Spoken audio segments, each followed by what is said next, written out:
سعودی عرب کے علاقے تبوک سے ایک بہت بڑی خبر سامنے آئی ہے۔ دو بھائی، دو غیر ملکی جن کو موت کی سزا سنا دی گئی تھی، اس پہ عمل درآمد ہو چکا ہے، لیکن ان کا قصور کیا تھا، جرم کیا تھا، وہ آپ کو بتاتے ہیں۔ اور خاص طور پہ ان دنوں جب حج کی پروازیں سعودی عرب آ رہی ہیں تو بہت سے لوگوں کو پارسل دے دیے جاتے ہیں، ان کو سامان دیتے ہیں کہ یہ سامان وہاں لے جانا، اور سگریٹ سعودی عرب میں پہنچانا تو بڑی عام سی بات ہے۔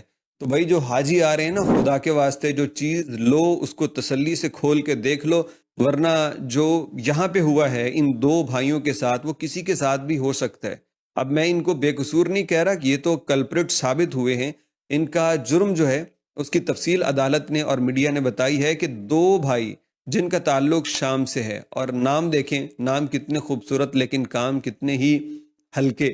ایک کا نام تھا عماد محمود حسین اور دوسرے تھے مصطفیٰ محمود حسین۔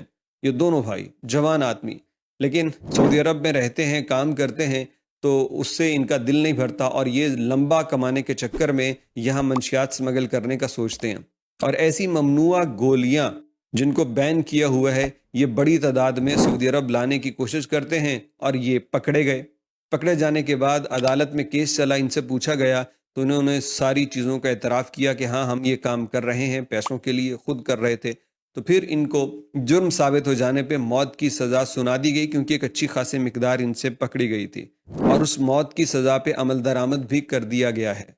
اب کتنا اچھا ہوتا کہ اپنے رزق حلال پہ قناعت کر کے یہ اسی میں محنت کر کے بڑھانے کی کوشش کرتے، لیکن شارٹ کٹ کے چکر میں حرام کمائی نے ان کو کھا لیا۔